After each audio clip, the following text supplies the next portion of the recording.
Are you using Pinterest as part of your marketing strategy, but you're not getting clicks, you're not getting saves, you're not getting conversions? What are you doing wrong? In this video, I'm going to go over some what I call advanced tips and tricks and mistakes for you to avoid.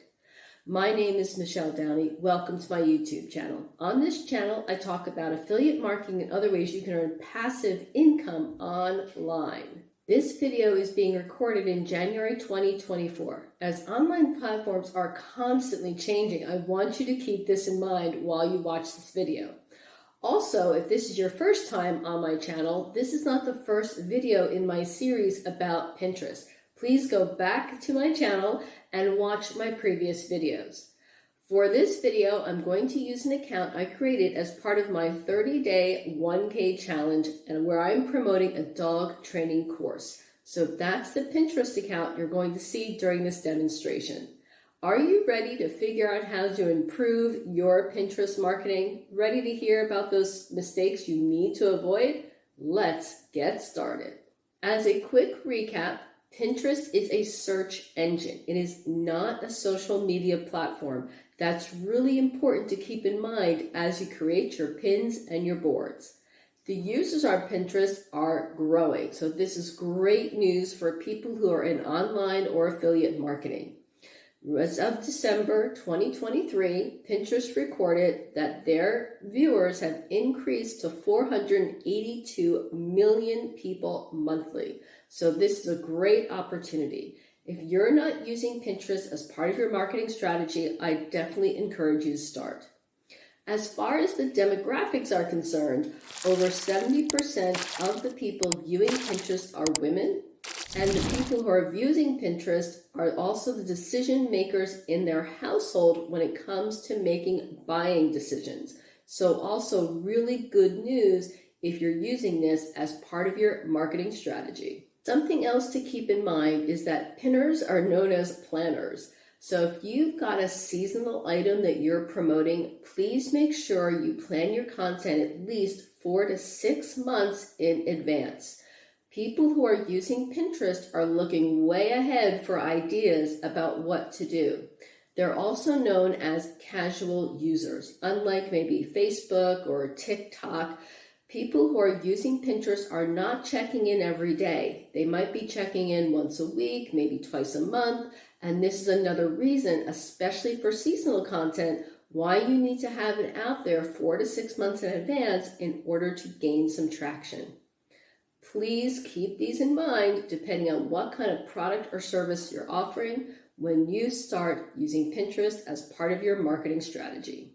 Now that you're using Pinterest or you just started using Pinterest and you're trying to figure out what do I need to improve, how can I get more clicks, saves, and conversions, let's talk about keywords. If you're not using a keyword strategy with Pinterest, this might be your first mistake to avoid. There are 3 different places for you to find keywords on Pinterest which can help you to target your audience better.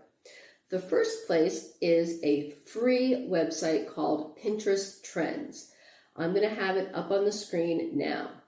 On Pinterest Trends, over in the top right-hand corner, you'll be able to choose your region. For this video, I'm going to choose United States. However, you can see a lot of other countries are listed, so you can definitely target your audience based on where your product or service may be of most benefit. Over on the left-hand side, I'm going to scroll down just a little bit, and you'll see where I can put in a keyword. I'm going to use my dog training course service that I'm trying to promote. So because of this, I'm going to put in dogs, and I'm going to put in dog training. As I put this in, you'll see that these are the trending topics about dogs and dog training that are currently happening. Also, if you scroll up a little bit, also over on the left, you'll be able to see where you can follow trends for the past year or the past month. You can play around with what time period you're looking for. And the bar at the top of this page, it shows you the trends happening in your region. So if you're not tied to a product or service, or if you maybe want to open up another account in order to target a current trend, You can do that by looking at this top bar. Nails seems to be really popular this time of year. I'm not sure why. but that's definitely something you could start targeting if you haven't started with Pinterest yet. The second place that I want you to go to look for keywords is going to be the actual search in Pinterest. So as I put dog training up in the top of the search, you'll notice the list of items that comes up, the list of phrases. These are phrases I should definitely incorporate as part of my keyword strategy. So as you see these topics pop up, I want you to write them down somewhere, put them on a Google document, an Excel file, just put them someplace so that when it comes time to use these keywords, you have them handy. The third place I'm going to look is going to be inside the Pinterest search itself. So I've gone ahead and put in dog training. I'm now going to look through the pins related to dog training, and I'm going to keep scrolling down. You are going to have to scroll down quite a bit. Just want to make sure you're aware of that. As you scroll down, you will eventually see a box, and in that box is going to say related searches. Here is your third piece of free information about what kind of keywords you should be using. Now that you have your keywords listed, where should you be using them? There are several places you need to use them, and you need to use them consistently with Pinterest. The first place is going to be your bio. You can edit your bio on a regular basis, and this is something I definitely will encourage you to do. As you see different keywords popping up, different trends happening, update your bio with these keywords. The next place you want to use them is going to be on your board descriptions specifically. You want to make sure that each of your boards has a description. Next, on your pins themselves. Different places on your pins where you're going to put text. You have the title of your pin, you have your pin description, and then you have your text overlay. So you want to make sure that you have these keywords in all of these locations. I want you to think of your pins as a magazine cover. If you're in the grocery store, the supermarket, the magazine rack, the cover is always very visual. It's got text overlay, just like a pin, and it's telling you what's going to be inside. It's enticing you to want to buy it and open it up. The same idea with your pin.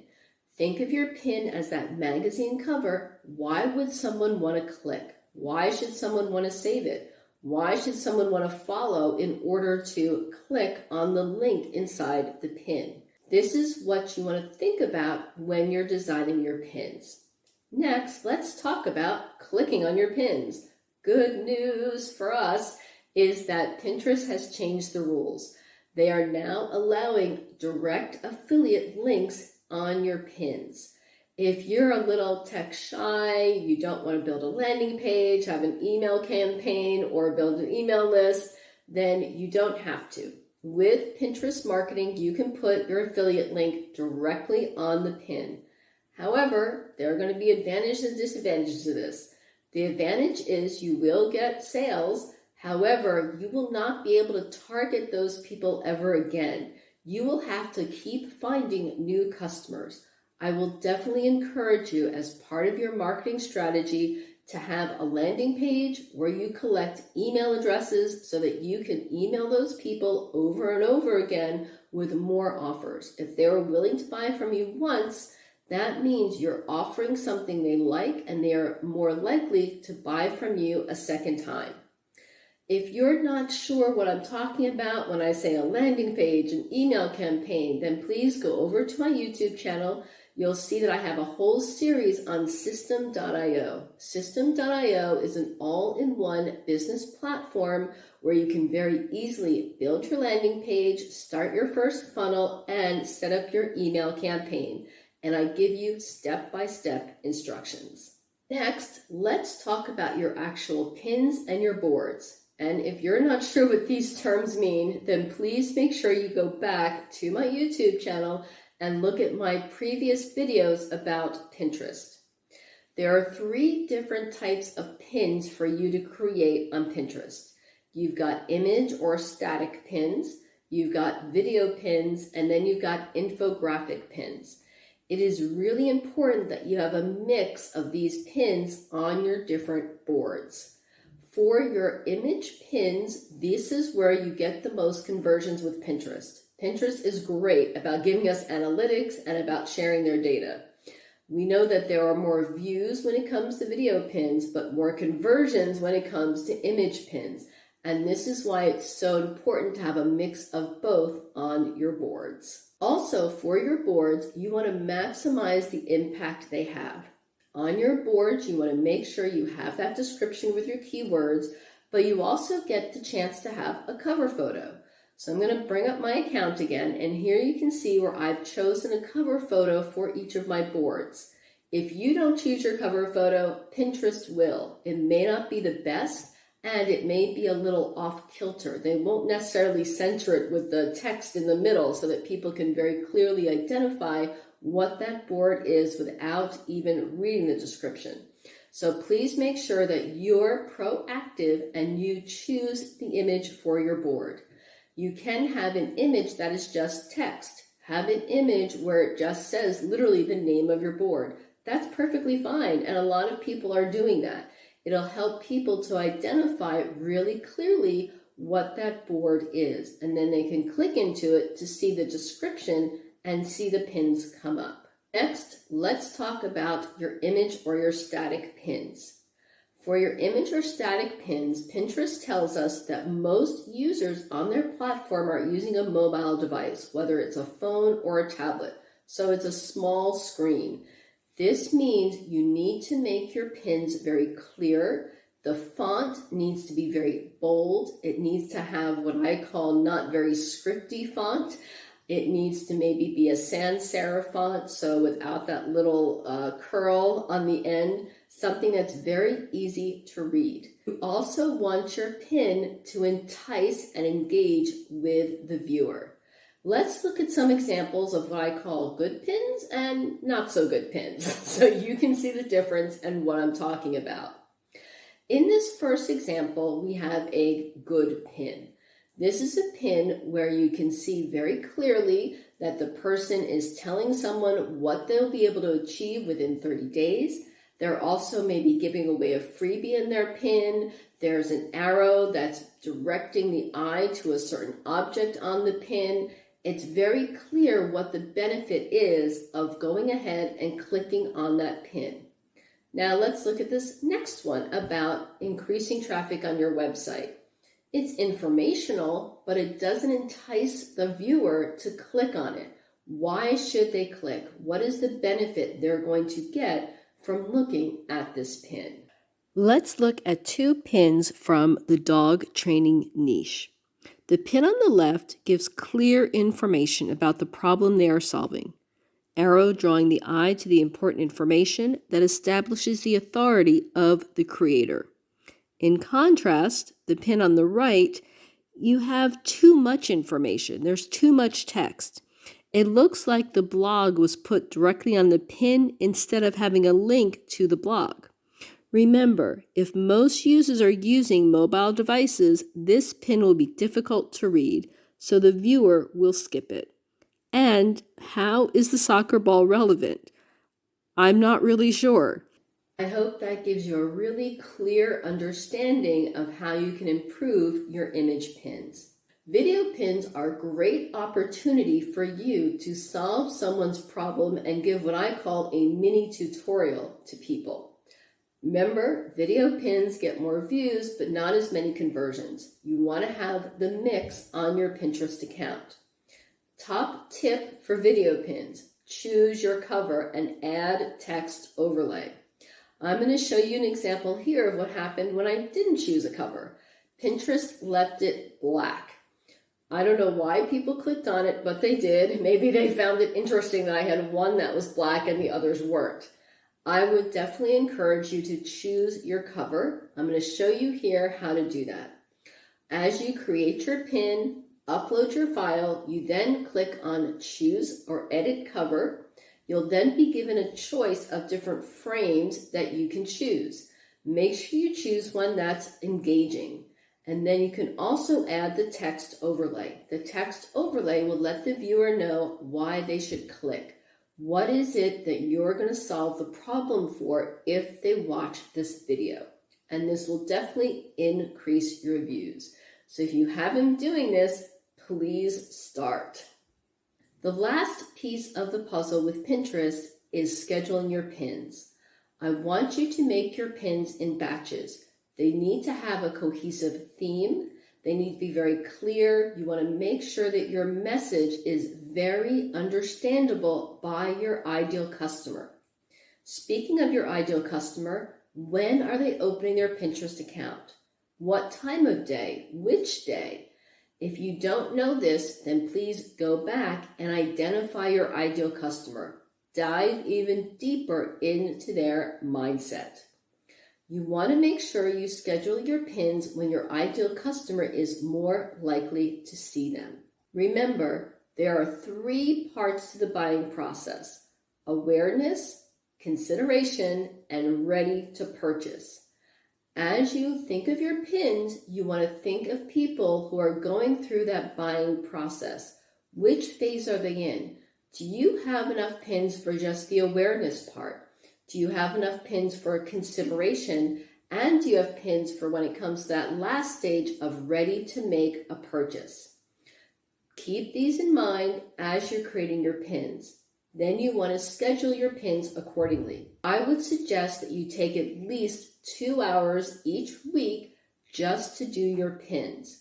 Between using Canva, using free royalty videos and photo programs that are out there like Pexels and Pixabay that I've talked about in the previous videos, ChatGPT, you should be able to do this. You should be able to make a batch of pins in a very specific time frame. You need to devote time to this in order to be consistent with Pinterest. As another top tip, when you're scheduling your pins to be published, it is going to tell you that you cannot make any changes to your pins once you schedule them. So make sure you review them just that second time before you click publish. If, however, you make a mistake, you forgot to credit the TikTok creator, or there's something missing from your description, like your hashtags, once your pin is published, you can go back and edit the description. However, for a video pin, you cannot edit the cover of the video pin.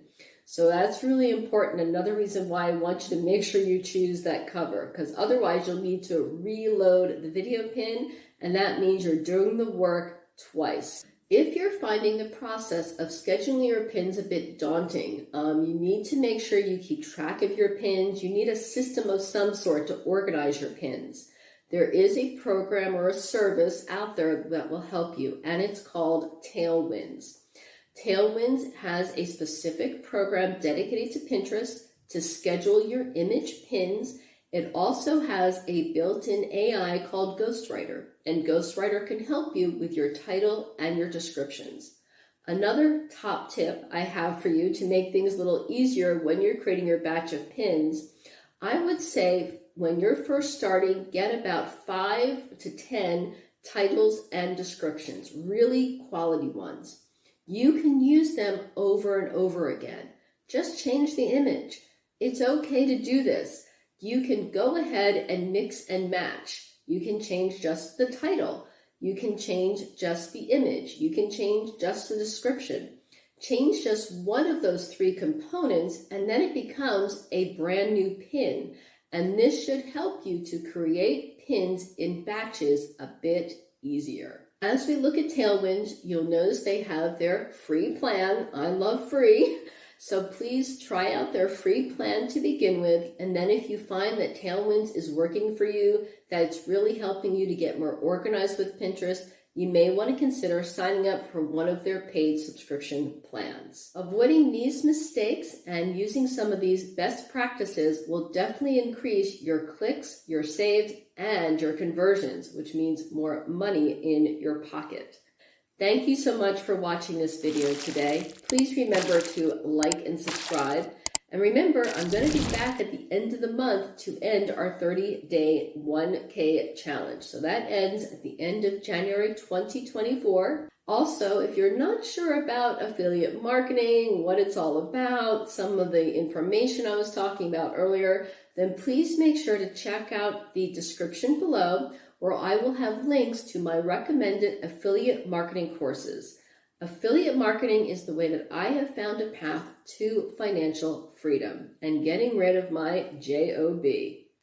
If you would like more information about Pinterest, you weren't sure about some of the terms I was using, then please make sure to go onto my series about Pinterest, which will be on your screen very soon.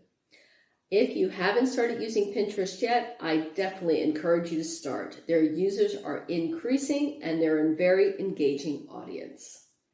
In the meantime, I hope to see you on that next video.